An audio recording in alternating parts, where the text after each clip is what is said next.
You should have seen his face when I handed him the resignation letter that would cost them $2.8 million in client contracts. But let me back up to 3 weeks earlier when I was sitting in the conference room that smelled like burnt coffee and broken promises, listening to Vivian from HR announce the promotion I'd been promised for 18 months was going to someone who'd been with the company for exactly 93 days. Fletcher Kingsley, the CEO's nephew, a 26-year-old trust fund baby who once asked me if our quarterly reports came in PowerPoint format because he didn't know how to open Excel files without calling the IT help desk like they were his personal technical support team. I sat there watching him fidget with his Apple Watch, probably calculating how many avocado toasts he could buy with his new salary, while I mentally cataloged every late night I'd spent cleaning up his mistakes. Every client presentation I'd ghost-written for him every time I covered when he called in sick with what he dramatically called exhaustion. But what LinkedIn posts suggested were Hamptons weekends complete with yacht photos and captions about networking events that looked suspiciously like fraternity reunions with better suits. Vivian cleared her throat like she was announcing a death, which in a way, she was announcing the death of my faith in meritocracy. The death of 18 months of 60-hour weeks. The death of the naive belief that performance reviews and client satisfaction scores actually mattered in a world where your last name carried more weight than your track record. Fletcher will be taking over as Senior Director of Client Relations effective Monday, she said with the enthusiasm of someone reading the phone book out loud, to a room full of people who'd rather be getting root canals. We're confident he'll bring fresh perspectives to the role. Fresh perspectives. That's what they called 26 years of nepotism and a LinkedIn profile that looked like a trust fund kid's gap year journal, complete with inspirational quotes about disruption and innovation, copy-pasted from motivational Instagram accounts that probably had more business insight than Fletcher's entire educational background. I didn't say anything. Just nodded. Like a good corporate soldier while internally composing my own obituary.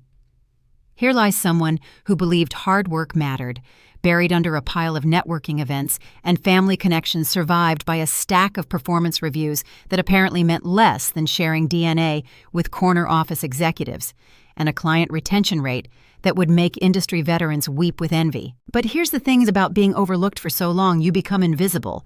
And invisible, people see everything. They hear everything, and most importantly, they remember everything they document, everything in personal folders labeled, training materials that would make forensic accountants weep with professional admiration. Fletcher had no idea I'd been documenting his incompetence like a forensic accountant tracking embezzlement for months.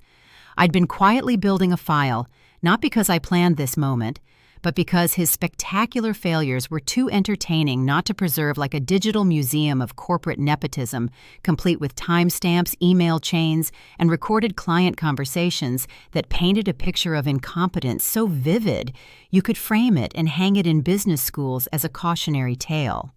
The Wellspring Industries account, where he promised a delivery timeline, we couldn't meet because he'd confused their fiscal year with the calendar year, and I had to spend my weekend flying to Dallas to personally apologize to their CEO while Fletcher was posting Instagram stories from what appeared to be a wine tasting event in the Hamptons The Morrison Group presentation, where he used last quarter's data because he thought quarterly reports were suggestions rather than actual business intelligence.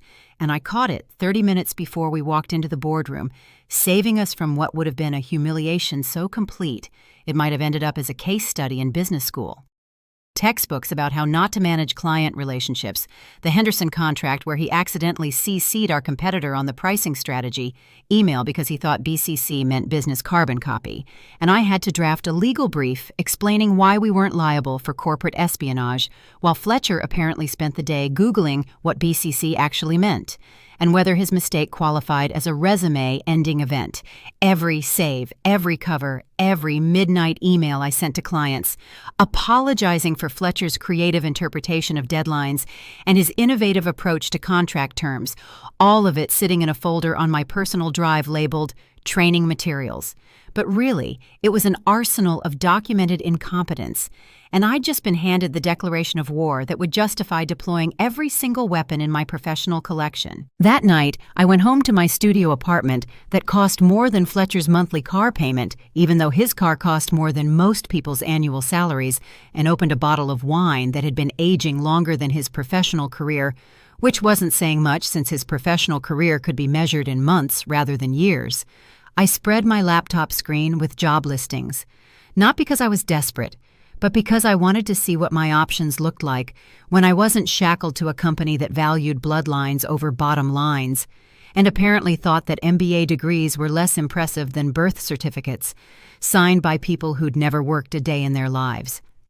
The first email in my inbox was from a headhunter I'd met at a conference 6 months earlier, back when I still believed that networking meant building professional relationships rather than inheriting them.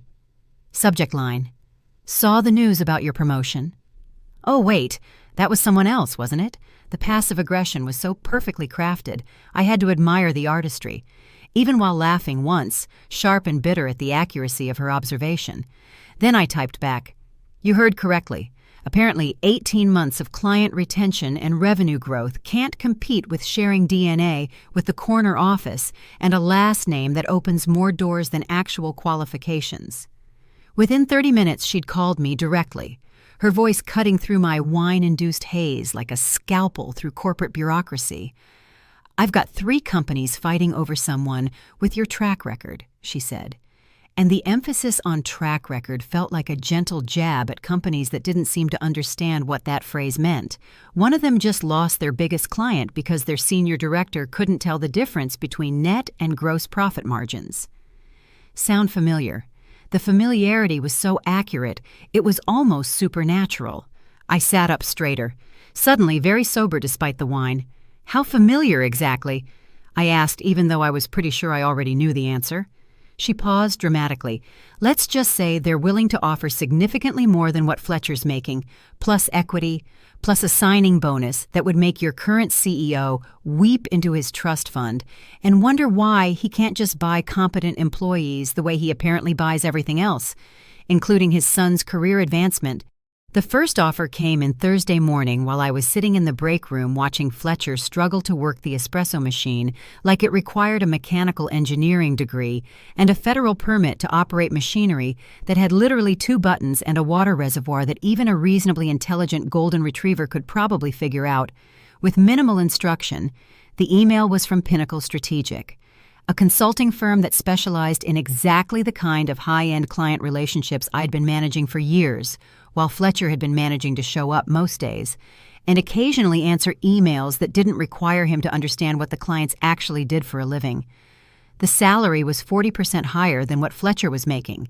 The title was Executive Vice President of Strategic Partnerships, which sounded significantly more impressive than Senior Director of Client Relations.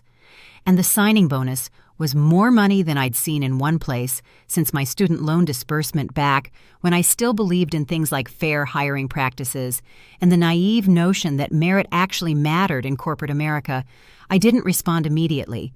Instead, I forwarded it to my personal email and went back to watching Fletcher figure out that you need to put water in the machine before it makes coffee a revelation that took him 6 minutes and a call to facilities management asking if the machine was broken because nothing was coming out when he pressed the buttons, a mystery that would have challenged Sherlock Holmes if Sherlock Holmes had never seen basic kitchen appliances before by lunch.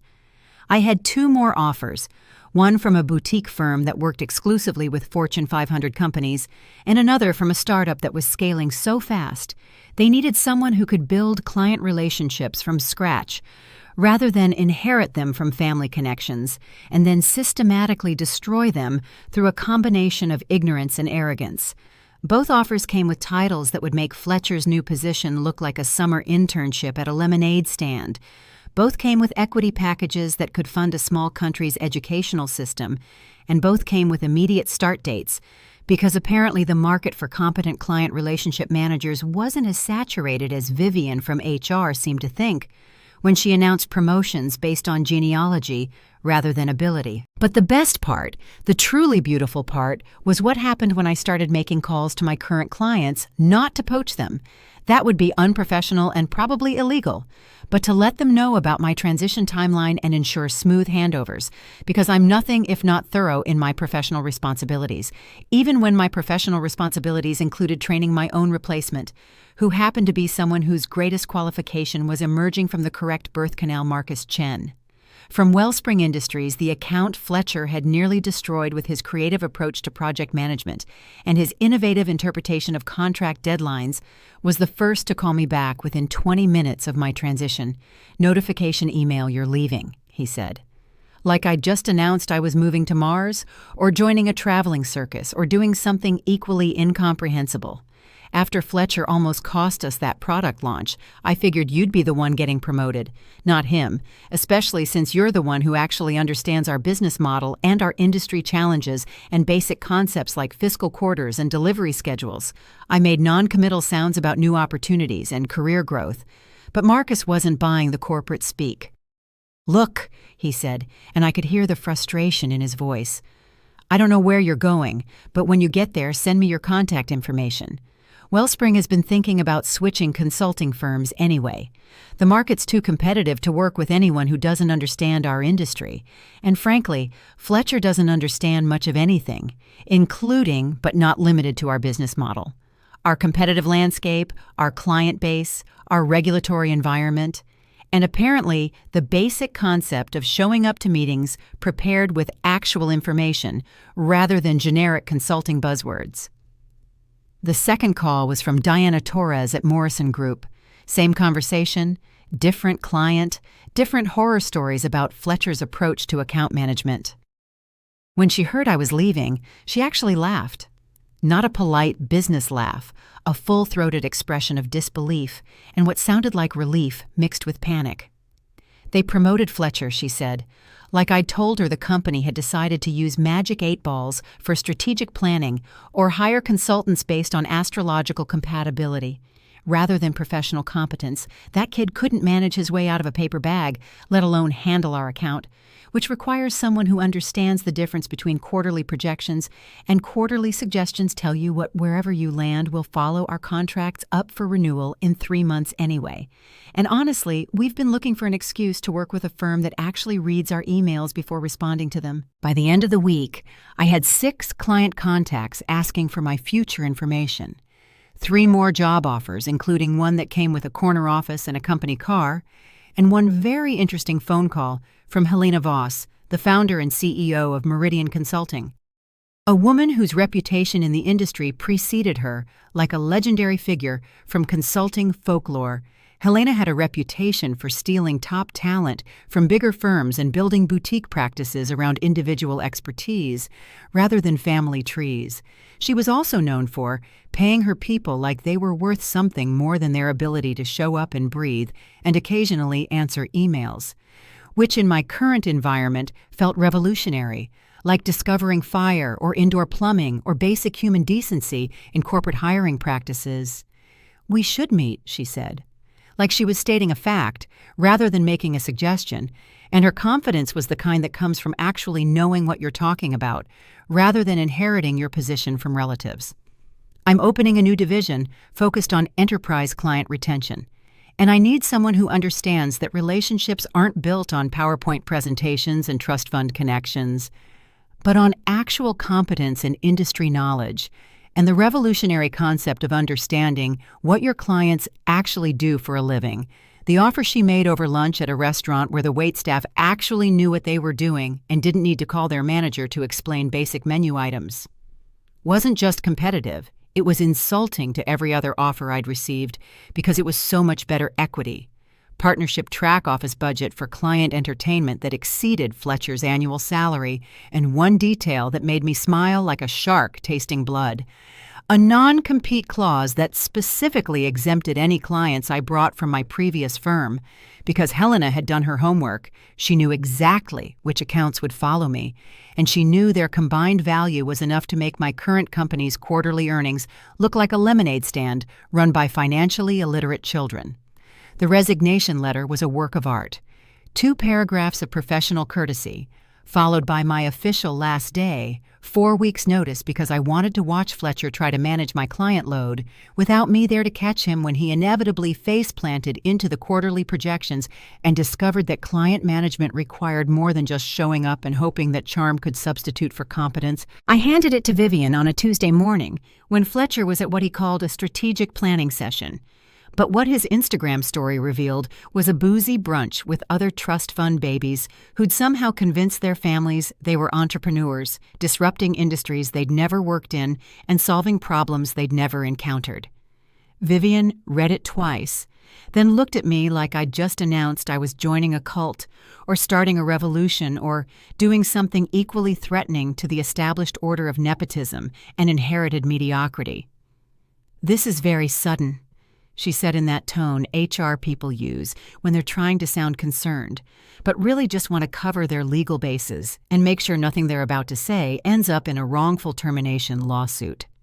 "Sudden," I repeated, like the promotion they gave to someone who thinks ROI stands for really obvious information and believes that client retention happens through sheer force of personality rather than actual professional competence. Sudden like promoting someone whose biggest professional achievement is being born into the right family, and whose second biggest achievement is not getting fired for incompetence despite providing daily evidence that competence is optional when you have the right last name. Vivian's smile could have frozen champagne in the middle of summer. "I understand you're disappointed about the promotion, but this seems like an emotional decision rather than a strategic career move, and I'm concerned that you might be reacting impulsively to circumstances that don't reflect your value to this organization." I leaned forward. Disappointment is when your coffee order is wrong, or when the office printer runs out of toner. Emotional is when you realize you've been wasting your time at a company that values genetics over talent and treats professional development like a participation trophy. This is strategic and calculated and long overdue, and I walked out, leaving her holding my resignation like it might explode, which in a way it was about to detonate across their client relationships, like a controlled demolition of corporate nepotism. The next 3 weeks were a masterclass in controlled corporate demolition. I wasn't sabotaging anything that would be unprofessional and legally questionable, but I also wasn't going above and beyond to make Fletcher's transition seamless or to compensate for his learning curve, which appeared to be less of a curve and more of a straight line pointing directly toward professional disaster. When he asked me to bring him up to speed on the Henderson account, I handed him the file folder without the supplementary notes I'd kept in my personal system, the ones that explained why certain clients preferred specific communication styles, and why others needed detailed explanations of industry terminology that Fletcher probably should have learned before accepting a position, managing accounts in that industry, when he wanted to know the backstory on why Diana Torres at Morrison Group insisted on quarterly in-person meetings instead of video calls. I told him to check the account history, knowing full well that the real reason wasn't in any official documentation. It was in the relationship I'd built with her over 18 months of actually listening to her concerns instead of pitching services she didn't need and solutions to problems she didn't have. When Wellspring Industries called with questions about their upcoming product launch, Fletcher transferred the call to me like I was still his safety net and personal problem-solving service. I took the call, answered their questions with the kind of detailed industry knowledge that comes from actually studying your clients' businesses, and then mentioned casually that I'd be transitioning out of the company soon, and they might want to discuss their future consulting needs with their account manager directly, meaning Fletcher, who wouldn't know strategic consulting from a grocery list or a business plan from a restaurant menu. The beautiful thing about client relationships is they're built on trust and competence, not company loyalty or family connections when you've spent months being the person who actually solves problems while someone else takes credit for your work. The clients remember who was really doing the work. They remember who answered their emails at midnight when their CEO was panicking about quarterly projections. They remember who flew out to handle crisis management while their official account manager was posting vacation photos from Cabo and writing LinkedIn posts about work-life balance that somehow never mentioned the people covering their responsibilities while they were balancing margaritas. The dominoes started falling on week 2. Marcus Chen from Wellspring Industries called Fletcher directly to discuss renewing their contract.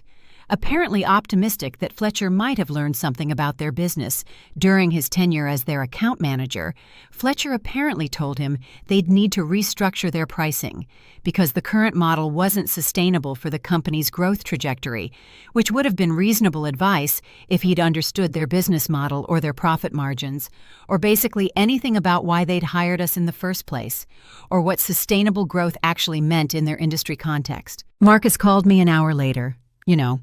Helena Voss reached out to me last week, he said casual, like he was mentioning the weather or discussing weekend plans rather than potentially ending a multi-million-dollar consulting relationship.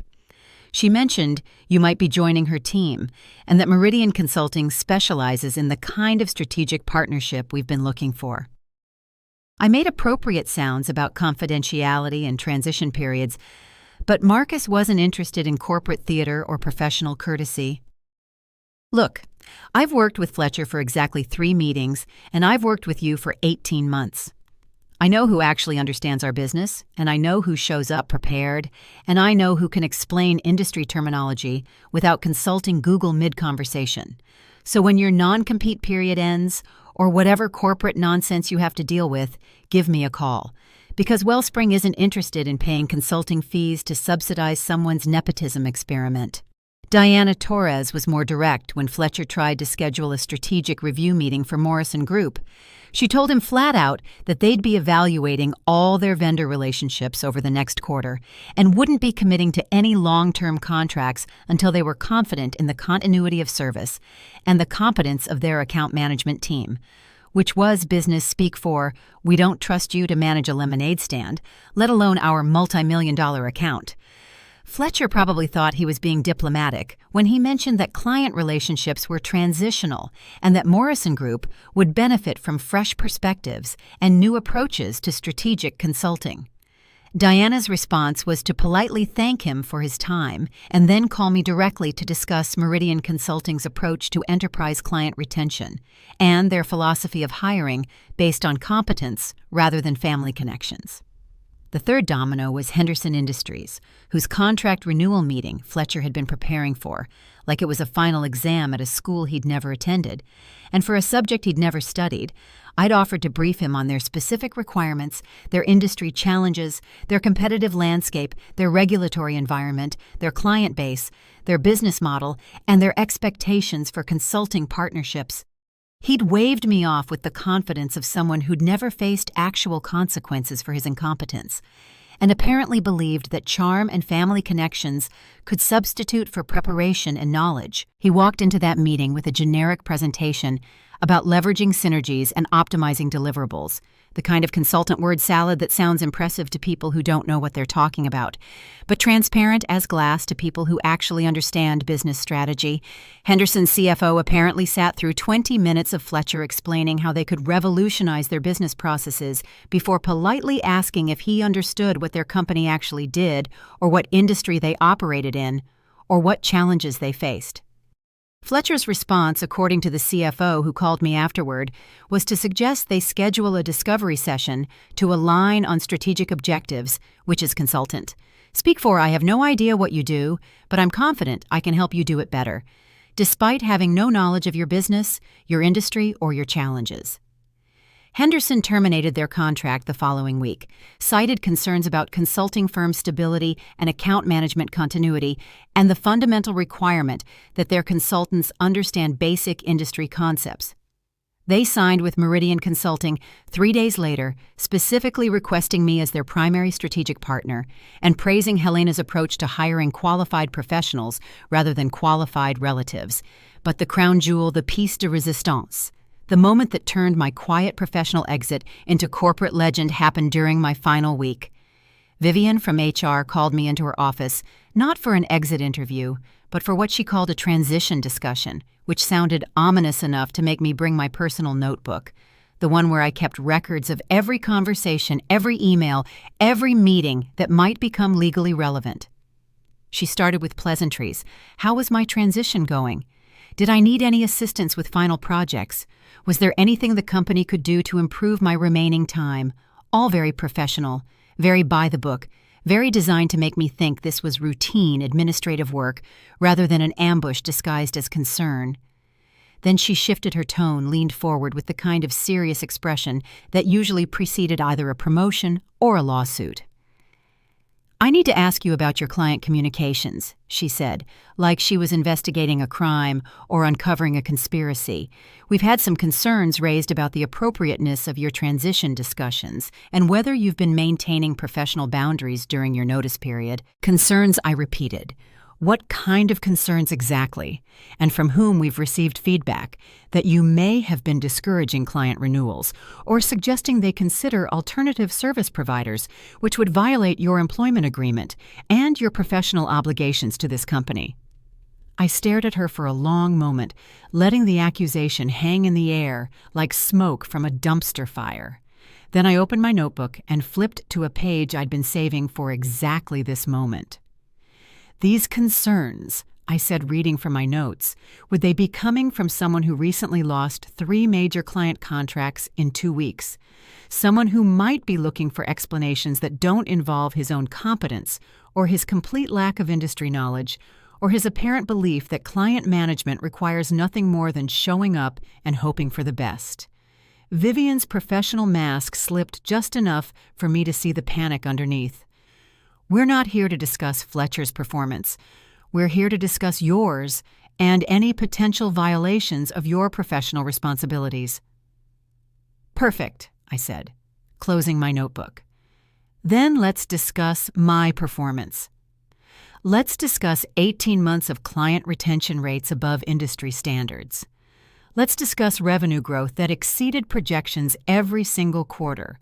Let's discuss the fact that I've been covering for Fletcher's mistakes since his first week, because apparently being related to the CEO doesn't automatically grant you basic professional skills or industry knowledge, or the ability to read contracts without calling legal for clarification." I stood up, smoothing my blazer like I was preparing for a photo shoot.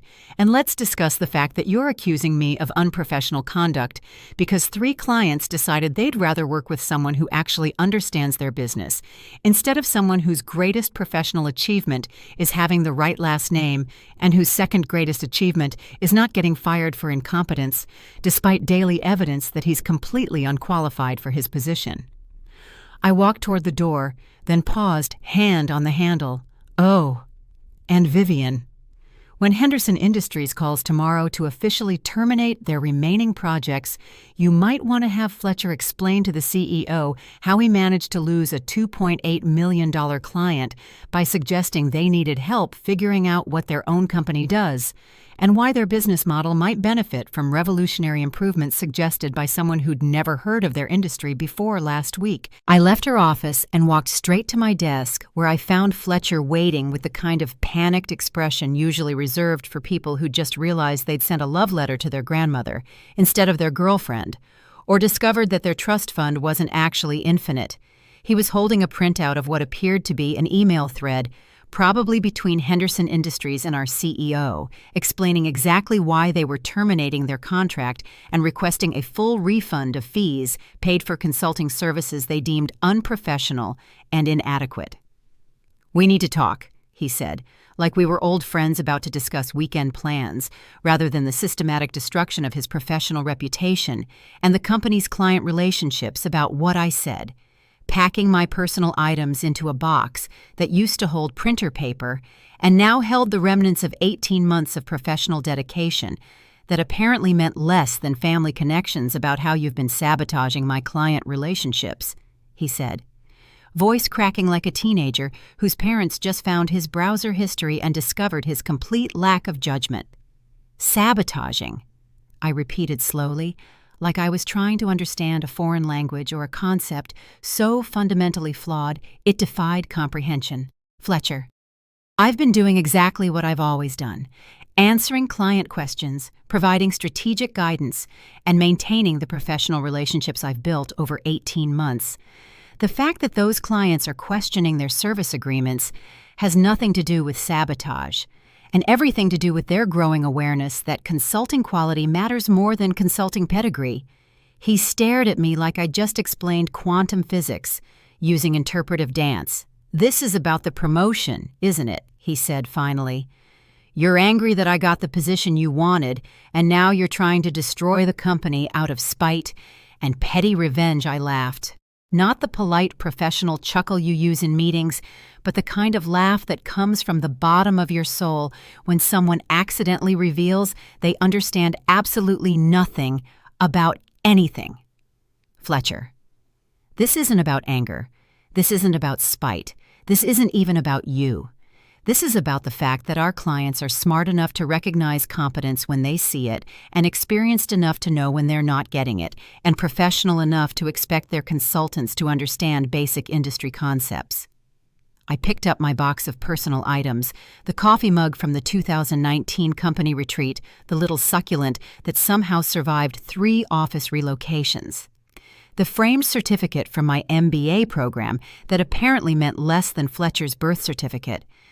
And I walked toward the elevator while he stood there holding his termination papers, like they might transform into something more manageable.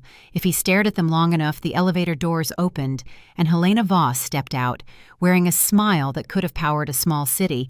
She was there for the Henderson Industries transition meeting, the one where Meridian Consulting would officially take over the account Fletcher had lost through sheer incompetence and revolutionary approaches to client management. "Ready for your first day?" she asked, loud enough for Fletcher to hear, who was still standing by my desk, looking like someone had just explained that his trust fund wasn't actually infinite, and that professional success required more than just family connections. I nodded, slipping into the elevator beside her as the doors closed. I caught a glimpse of Fletcher through the glass, still standing there, still holding those papers, still trying to figure out how 18 months of nepotism had unraveled in 3 weeks. The answer was simple, really. Competence is like gravity. It always wins eventually. Thanks for watching, you corporate survivors. Hit that subscribe button, unless you're Fletcher. In which case, maybe focus on learning what your clients actually do for a living first.